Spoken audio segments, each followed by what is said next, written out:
Sweet wines. There are sweet wines which are not made from drying the grapes, but interrupting their fermentation.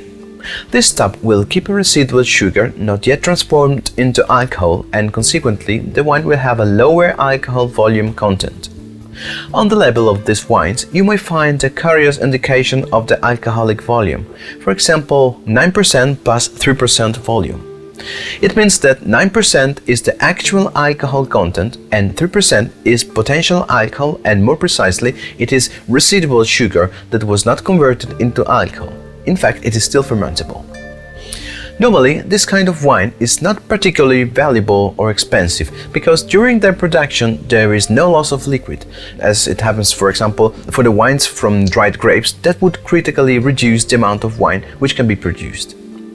In Italy, there are two of these wines which are quite renowned: Moscato d'Asti DOCG and Bracchetto d'Acqui DOCG, and they are both from aromatic grapes.